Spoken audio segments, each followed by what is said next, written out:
Hello कहने से पहले 80% of you are watching my content, तो प्लीज़ लाइक, शेयर और सब्सक्राइब कर दो दिल खुश करने के लिए।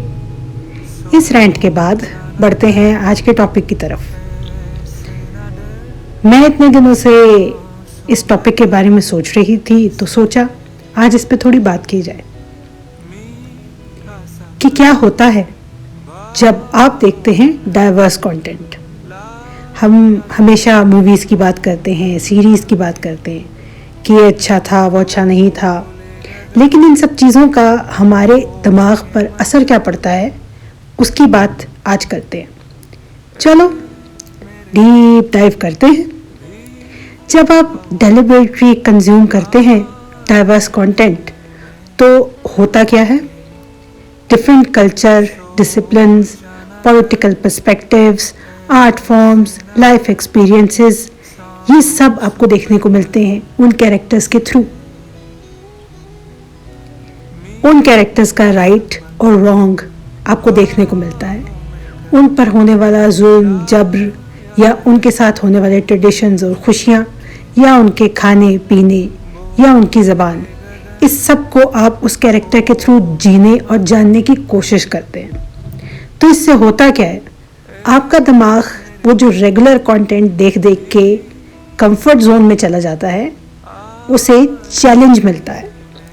चैलेंज मिलता है तो नए ब्रेन के फ्रेमवर्क ईजाद होते हैं।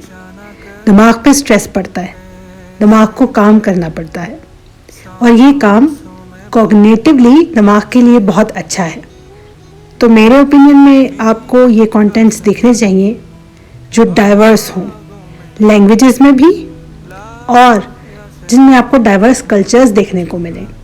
वैसे तो दुनिया बहुत ओपन हो चुकी है नेटफ्लिक्स और अमेज़ॉन के बाद, और हर कोई हर किस्म का कंटेंट देख रहा है, और ये एक अच्छी और पॉजिटिव चीज़ है। इससे हो क्या रहा है कि जो मीडियोकर कंटेंट है उसको इंसान एक दफ़ा ही फिगर आउट कर लेता है, क्योंकि उसने बहुत सारे अच्छे कंटेंट देख लिए हैं। इसके साथ साथ आपके दिमाग को चैलेंज मिलता है, अनफेमिलियरिटी का चैलेंज, कि वो नए न्यूरल पाथवे जनरेट करे, डिफरेंट लैंग्वेजेस को समझने की कोशिश करे। मैं खुद कोशिश करती हूँ कि डिफरेंट लैंग्वेजेस का कंटेंट उन्हीं की लैंग्वेजेस में देखूँ। ये मेरी प्रेफरेंस होती है। तो मैं तमिल फिल्म तमिल में देखती हूँ सबटाइटल्स के साथ, ना भी हो तो चलता है मुझे। कोरियन में देखती हूँ, स्पेनिश में देखती हूँ, इंग्लिश में देखती हूँ, कर्नाटक की लैंग्वेज का कोई भी स्टफ आए तो वो उसी लैंग्वेज में देखती हूँ। उससे क्या होता है कि मुझे फेमिलियर वर्ड्स पकड़ने में बहुत आसानी होती है, और आहिस्ता आहिस्ता आप उस ज़बान के हाव भाव समझना शुरू कर देते हैं, जो आपके ब्रेन को अलाउ करते हैं ग्रोथ, और ग्रोथ के साथ साथ ये दिमाग को सीखने और समझने की एबिलिटी बढ़ाने में मदद देते। अब दूसरा पॉइंट कि क्या होता है जब आप दूसरे के कल्चर्स को और उसके पर्सपेक्टिव को समझने की कोशिश करते हैं। आप अदरिंग करना बंद कर देते हैं, मतलब उसे पराया या दूसरा समझना बंद कर देते हैं। एम्पैथी जनरेट होती है, इससे इंसानियत बढ़ती है। जब आप बुक्स पढ़ते हैं, फिल्म्स देखते हैं, पॉडकास्ट सुनते हैं, तो ये आपको ट्रांसपोर्ट कर देता है उस इंसान की दुनिया में जिसकी कहानी आप सुन रहे हैं। और अगर ये फिल्म का मीडियम है तो उसकी कहानी आप विजुअली देख भी रहे हैं, उस पर क्या गुजर रही है, वो किन हालात में रह रहा है, वो किस तरह सोचता है, उसके इर्द गिर्द का माशरा कैसा है। ये सब चीज़ें आपको मौका देती हैं कि आप उसके शूज़ में अपना स्टेप इन करें और देखें और समझें कि वो क्या फील करता है। ये जो चीज़ है ये आपको बहुत मदद देती है एम्पैथी जनरेट करने में। फिर आपको इंट्रोडक्शन मिलता है न्यू थिंकिंग लैंग्वेजेस से।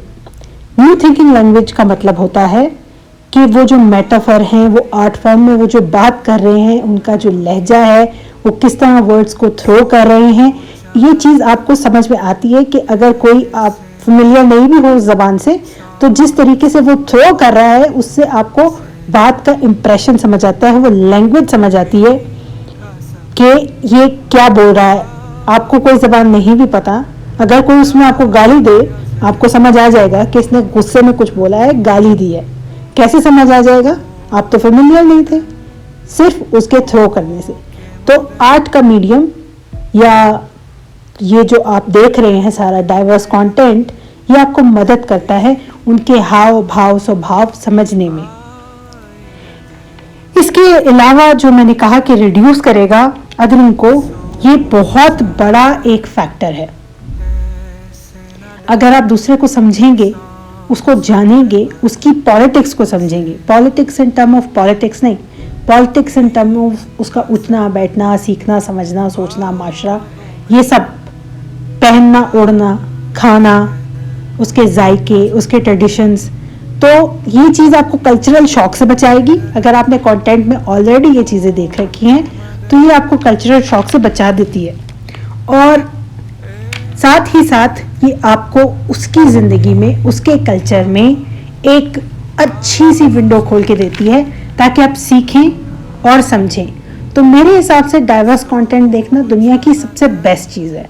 और अब इन मॉडर्न प्लेटफॉर्म्स के साथ और यूट्यूब के साथ भी आप दुनिया भर का कंटेंट देख सकते हैं। तो अपने आप को क्यों रोकना? रोकने की कोई ज़रूरत नहीं है। अपने आप को बढ़ावा दो, दिमाग को बढ़ावा दो। कहते हैं कि जब बड़ी उम्र में लोगों को अल्जाइमर्स की शिकायत होने लगती है तो उनको डॉक्टर मशवरा देते हैं कि आप नई ज़बान सीखना शुरू करें ताकि आपका ब्रेन नए जो उसके न्यूरल पाथवेज है वो बना पाए और आपकी याददाश्त कॉन्टेक्ट रहे। तो मेरा हिसाब ख्याल है कि कंटेंट भी यही काम करता है, डाइवर्स कंटेंट। इसके साथ साथ एक और फायदा ये है कि ये क्रिएट करता है कॉग्निटिव डिसोनेंस। डिसोनेंस क्या है? मेंटल डिस्कम्फर्ट है, जिसकी बात मैं पहले से कर रही हूँ कि आप एक चीज़, एक मुसलसल एक ही जैसी चीज़, एक ही जैसा कंटेंट, एक ही जैसे आइडियाज़ को देख रहे हैं तो वो आपके दिमाग को कभी नहीं कहते कि बढ़ो, आपके न्यूरल पाथवे को कभी नहीं कहते कि ग्रो करो। तो अपनी सोच को और अपने दिमाग को अच्छे और पॉजिटिव कंटेंट की तरफ हमेशा रखें। बेकार रील्स और फजूल कंटेंट से अपने आप को दूर रखें। अपने दिमाग की सेहत का और अपनी सेहत का ख्याल करें और मेरे चैनल को लाइक, शेयर, सब्सक्राइब करें, क्योंकि यहाँ बातें होती हैं दिमाग को कुछ सीखने, समझाने और अच्छा सीखने की। इसके साथ साथ इसको कंक्लूड करते हुए मैं ये कहूँगी, please keep watching diverse content ताकि आपकी ज़िंदगी में कल्चरल शॉक कम से कम हो। और मैं आपसे मिलती हूँ किसी अगली वीडियो में। तब तक के लिए सायोनारा।